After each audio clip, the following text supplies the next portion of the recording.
chef de l'État a invité les musulmans de son pays à l'unité et dit à accompagner la recherche de cette unité car il croit à Allah le miséricordieux. Regardez.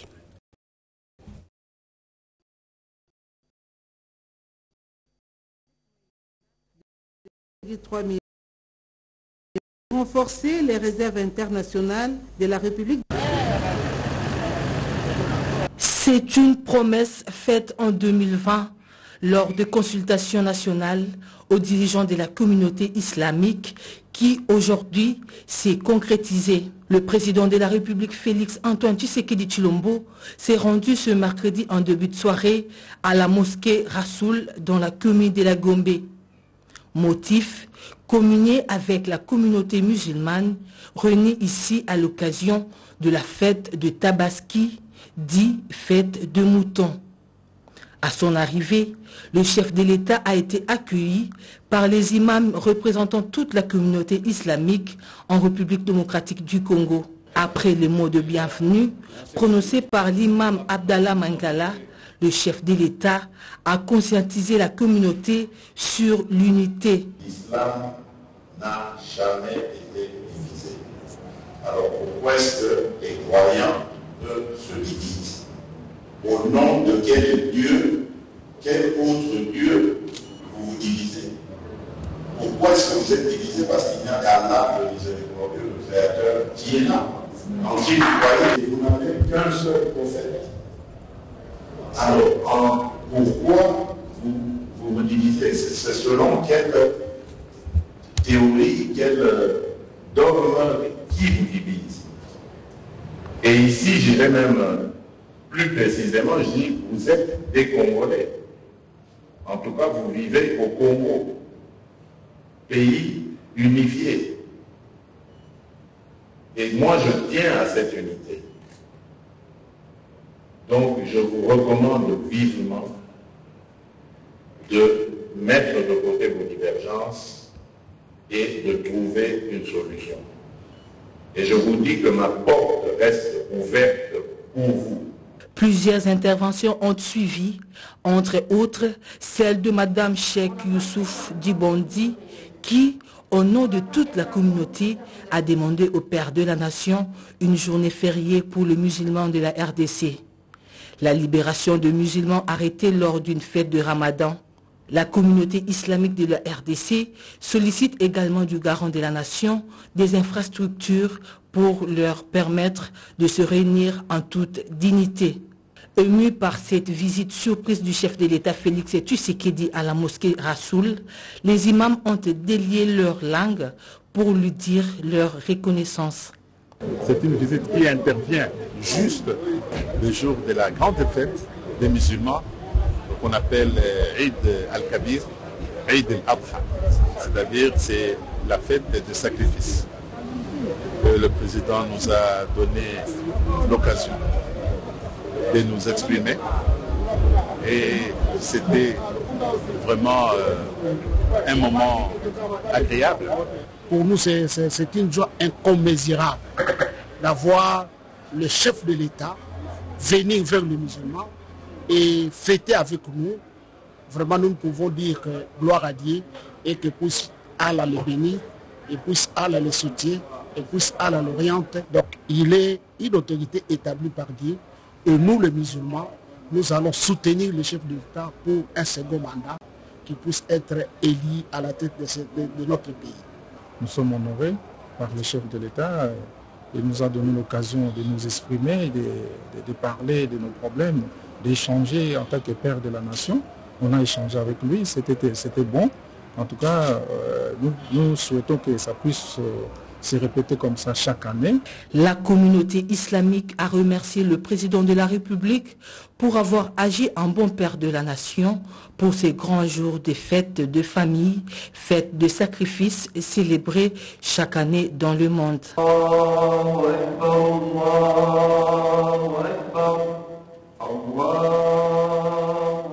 Un mois lendemain du démarrage des 9e Jeux de la francophonie à Kinshasa, le Premier ministre Jean-Michel Sama Lukonde veut en avoir le cœur net. C'est dans cette optique qu'il a effectué une visite d'inspection dans différents sites et infrastructures d'accueil de la compétition. Pati Tondouangou et Marcel Mobenga.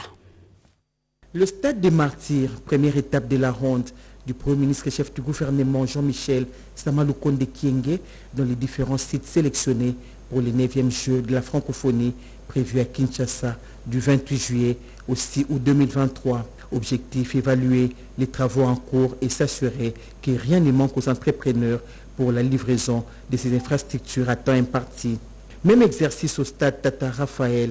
Sur place, le chef du gouvernement a visité, entre autres, les terrains de foot et la salle de basketball. Aujourd'hui, à jour J, moins 29, nous avons tenu à passer sur tous les sites qui vont concerner directement les Jeux, notamment sur le site du stade des Martyrs et ici au stade Tata Raphaël, juste pour nous rassurer que tous ces derniers travaux de finition vont connaître leur fin en tenant compte des délais qui nous sont impartis. Parce que nous avons déjà des premières équipes qui vont commencer à nous arriver à partir du 13. Et puis par la suite, il faut qu'on commence à se préparer à recevoir les différentes délégations avec les athlètes. Et conformément aux instructions qui nous avaient été données par son Excellence Monsieur le Président de la République, c'était de nous garantir vraiment qu'au niveau des infrastructures, nous soyons prêts, mais aussi au niveau organisationnel. Et donc c'est pour ça qu'aujourd'hui nous sommes venus avec les ministres sectoriels, notamment du sport, des infrastructures, mais aussi le directeur des Jeux, pour qu'on se projette ensemble sur toute cette matérialisation qui devra se faire ici à partir du 28 du mois de juillet. Et donc à ce stade, c'est rester le plus concentré possible, c'est contraindre tous les délais pour que nous soyons au rendez-vous. Et donc c'était un peu ça le but de la visite, et de nous rassurer surtout qu'il n'y ait plus aucun obstacle vis-à-vis des entrepreneurs avec lesquels nous sommes sur le travail qu'ils doivent accomplir. Et donc ce sont des visites maintenant que nous allons effectuer de manière le plus régulière possible jusqu'à ce que nous arrivions à l'organisation des Jeux. Accompagné des ministres des Infrastructures Alexis Guissaro, des Sports François Kaboulo Mwana Kaboulo et du président des 9e Jeux de la francophonie, cette descente sur terrain du Premier ministre Jean-Michel Sama Lukonde Kyenge confirme la détermination de la République démocratique du Congo à abriter ces 9e Jeux qui mettent en commun les athlètes qui ont un partage de la langue française. Quittons Kinshasa pour le Nord Kivu, précisément à Goma, où un sujet français du nom de Stéphane Gagneseni vient d'écoper de 5 ans de servitude pénale et une amende de 480 000 $ américains pour commerce illicite de substances minérales congolaises.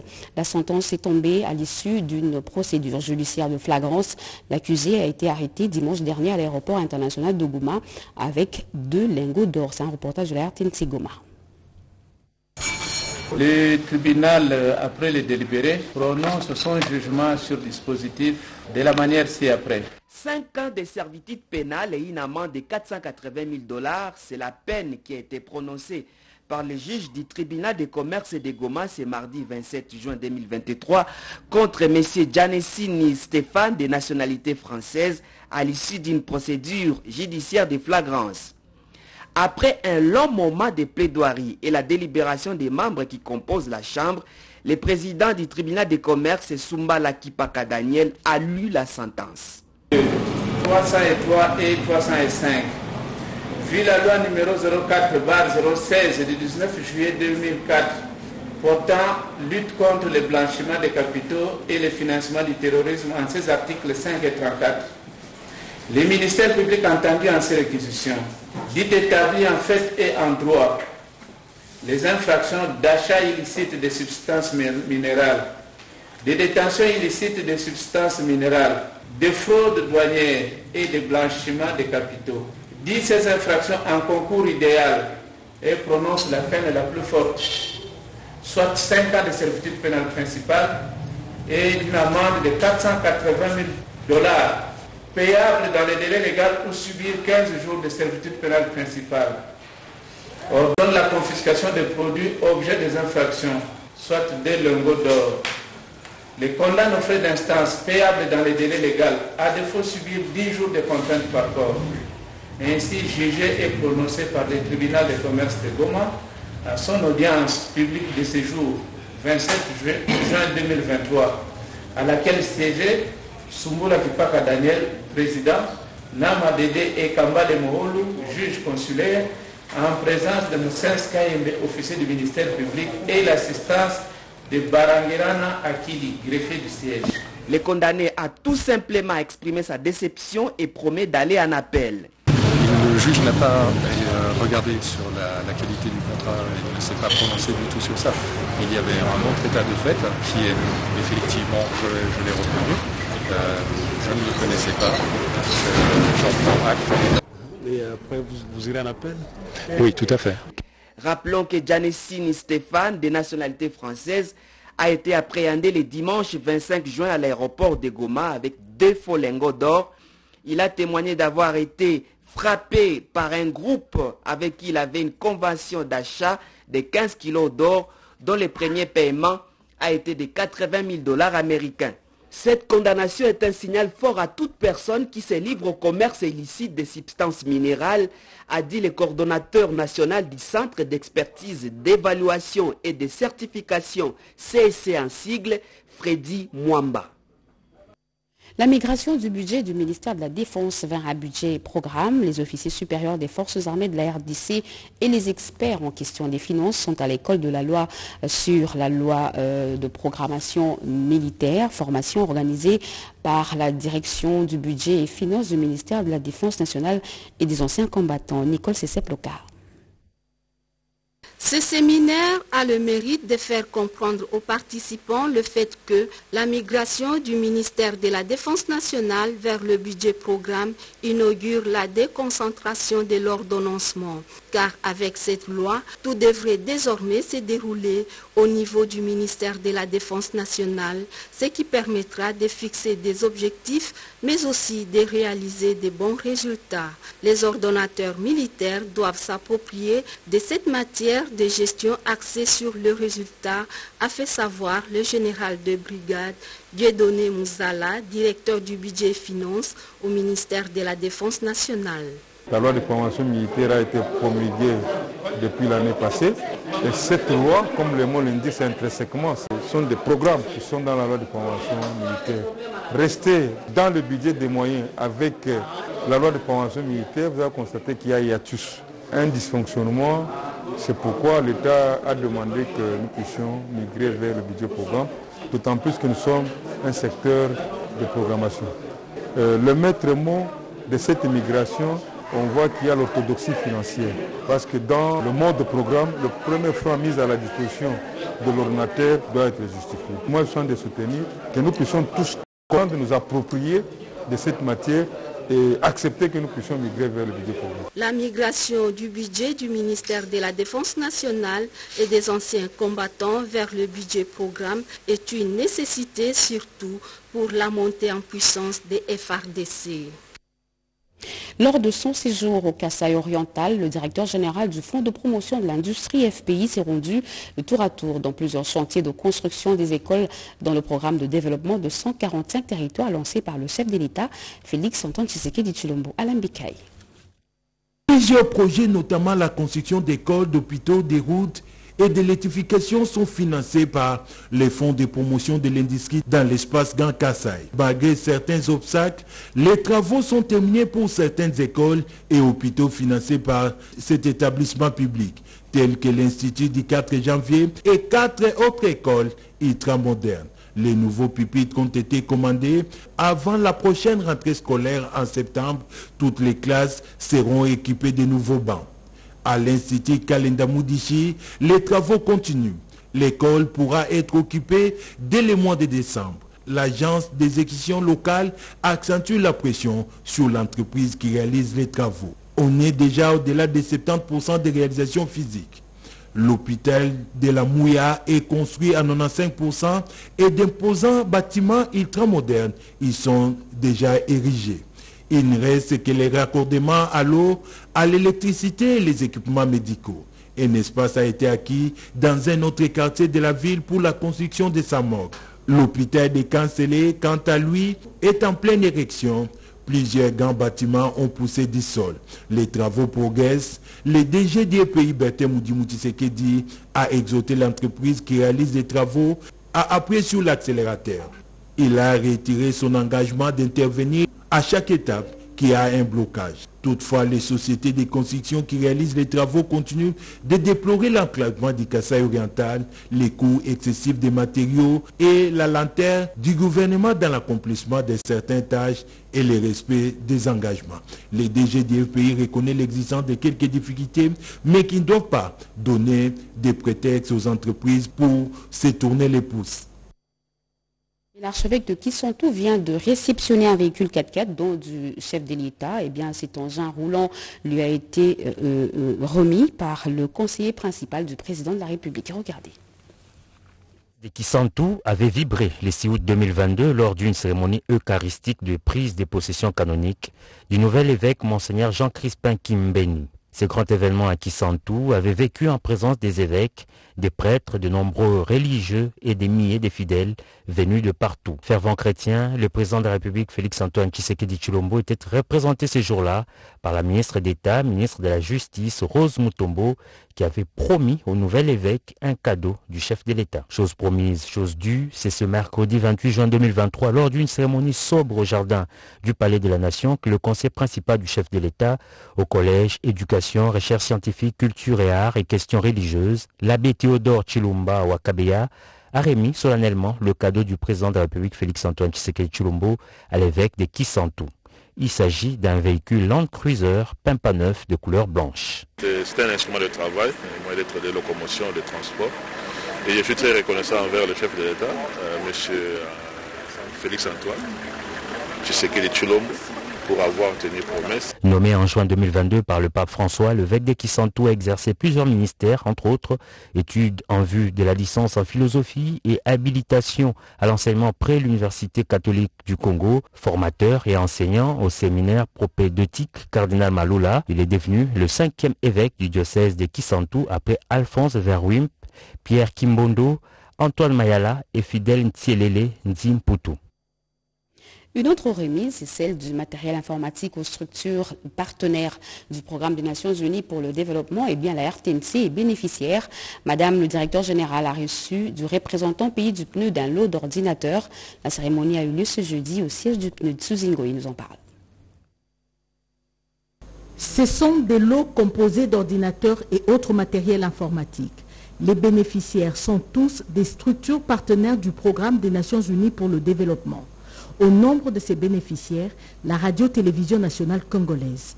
Madame le directeur général de la chaîne nationale Sylvie Elengue-Nyembo a participé à cette cérémonie de remise accompagnée du directeur général adjoint Adolphe Voto.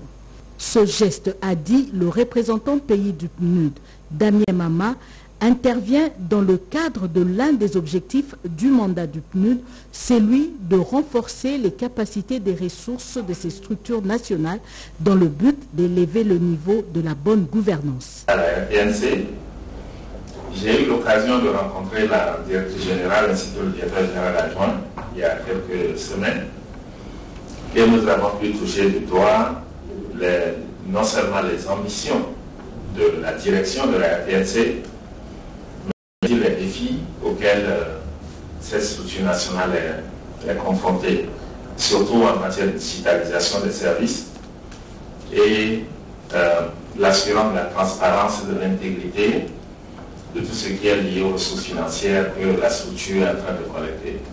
D'autres structures partenaires du PNUD, telles que le réseau universitaire du genre, le CAFCO, le réseau des communicateurs pour le développement, ont reçu du matériel informatique et se disent touchés par ce geste. Le directeur général adjoint de la RTNC promet d'en faire bon usage. Nous remercions le PNUD qui nous a gratifié du matériel informatique, qui nous a aidé à relancer nos services informatiques.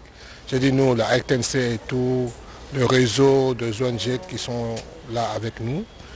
C'est du matériel dont nous avons vraiment besoin pour notre administration. Cette cérémonie de remise de matériel a été marquée par la signature des actes de transfert de propriété de biens entre le PNUD et les bénéficiaires.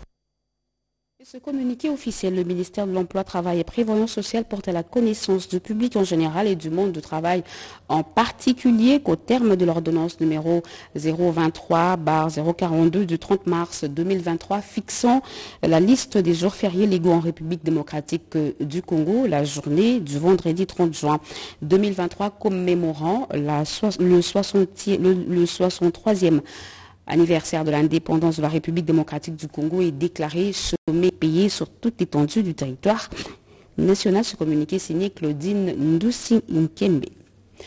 Et le Fonds monétaire international vient de conclure au cours de son conseil d'administration la 4e revue de l'accord de facilité élargie de crédit avec la République démocratique du Congo. De ce fait, le FMI autorise un décaissement immédiat de plus de 200 millions de dollars en faveur de réserves internationales pour la RDC. Les détails dans ce reportage de Eugénie Chabani.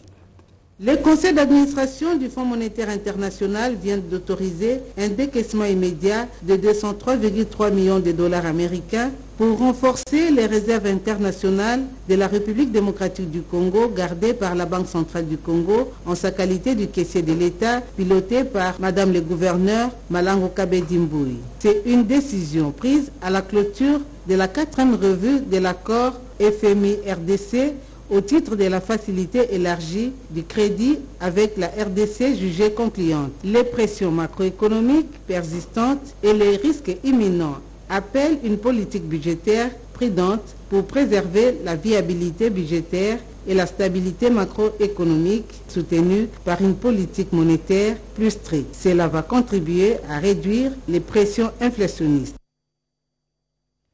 Et le 63e anniversaire de l'accession de notre pays à la souveraineté nationale et internationale, le directeur général et tous les personnels de la DGDA présentent le vœu de meilleur au président de la République et à toutes les institutions du pays, aux cours et tribunaux. Ces structures du ministère des Finances s'engagent à ne ménager aucun effort pour accomplir avec bravoure les missions régaliennes en vue de donner au gouvernement le moyen de sa politique. Bwana Mambolia, Jean-Louis, directeur de cabinet et directeur général adjoint des questions techniques.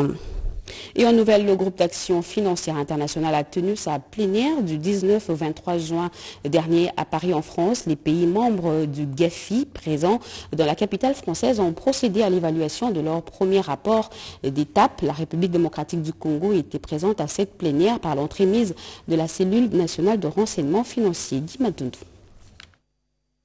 La délégation congolaise, conduite par le secrétaire exécutif de la cellule nationale adhère dans 3 groupes de travail, celui des évaluations mutuelles et conformité avec des études de dispositifs de lutte contre le blanchiment de capitaux et le financement du terrorisme, le risque, tendance, méthode et typologie des blanchiments de capitaux, ainsi que le groupe d'examen de la coopération internationale. C'est dans ce dernier groupe que le GAFI, le groupe d'action financière internationale, a noté des avancées significatives du gouvernement congolais dans l'amélioration de son dispositif anti-blanchiment. Avec ces efforts engrangés, Kinshasa est en passe de sortir de la liste grise avant l'échéancier de 2025. À l'instar de la RDC, plus de 200 pays et juridictions se sont engagés à mettre en œuvre les normes du GAFI. Le plaidoyer de la CNRF a séduit cet organisme international qui encourage la RDC à poursuivre ses efforts. Adler Kishula et le secrétariat exécutif de la CNRF défendront de nouveau la cause du Congo à la mi-septembre à Amman en Jordanie lors de la réunion de face à face avec le groupe conjoint du GAFI. Cet organisme en charge d'étudier la façon dont le terrorisme est financé et l'argent blanchi, d'élaborer des normes et émettre des recommandations afin que le pays membre puisse prendre des mesures appropriées pour remédier aux défaillances relevées. Et le professeur Grégoire Bakandeja et Ngoï Kassonji et leur parti politique adhèrent au regroupement politique AFDCA de l'honorable Modeste Bahati, des adhésions de plus qui confirment la bonne santé de la première force politique de l'Union sacrée de la nation. Regardez. Créé il y a seulement quelques années, le regroupement politique Alliance des forces démocratiques du Congo et allié AFDCA a le vent en poupe. En témoignent des adhésions massives que ce regroupement politique, cher à l'honorable Modeste Bahati Lukwebo, continue à enregistrer en son sein. Les dernières en date sont respectivement celles de l'Alliance chrétienne pour la démocratie et le développement ACDD, parti de l'ancien gouverneur du Kasaï oriental, Alphonse Ngoï Kasonji, du Parti socialiste pour l'intégrité et la justice, PCJ du professeur Grégoire Bakendeja et de la VNC Vision pour un nouveau Congo du docteur Henrique Tosuka. Cet événement s'est déroulé le mercredi 21 juin au siège national de l'AFDC en présence du deuxième vice-président de l'AFDCA, le professeur Placide Moutabunga et autres responsables du regroupement politique, cher à Modeste Bahati. Après avoir déposé en bonne et due forme leurs statuts et documents qui attestent de leur personnalité juridique, ces nouveaux adhérents ont reçu les insignes du regroupement politique AFDCA, drapeaux et écharpes en présence de plusieurs cadres et militants de l'AFDC et des partis alliés. Notre adhésion est motivée par plusieurs éléments. Donc, d'abord, nous partageons les mêmes valeurs. Les valeurs de solidarité, de justice, de convivialité. Ce sont ces valeurs-là qui ont permis à ce que nous puissions nous rapprocher. Mais il vaut mieux aller ensemble pour pouvoir contribuer au changement des mentalités dans notre pays et au développement intégral du pays. Ces adhésions massives enregistrées par l'FDCA sont la preuve du dynamisme des dirigeants de cette plateforme qui ne cesse de conforter sa place en tant que première force politique au sein de l'Union sacrée. Encore des nouveaux animateurs installés à Kashobwe dans le territoire de Kasenga pour le compte du parti ARDF, Alliance pour le renouveau du futur, parti cher au gouverneur Jacques Kiaboula Katoué. Regardez. Le village Kashobwe, situé à plus ou moins 350 km de Lubumbashi, a constitué la deuxième étape du périple du président fédéral de l'ARDF au Katanga, l'honorable David Daouté, qui est en itinérance dans les territoires de Kasenga afin d'asseoir la vision de ce parti dans ces coins de la province. À son arrivée par la rivière Luapula, en compagnie des membres de sa fédération et du fédéral de Kasenga, Samuel Kilolo Yumba, un accueil enthousiaste a été réservé au cadre de ce parti politique par leurs militants venus en masse pour saluer leur présence à Kashobwe.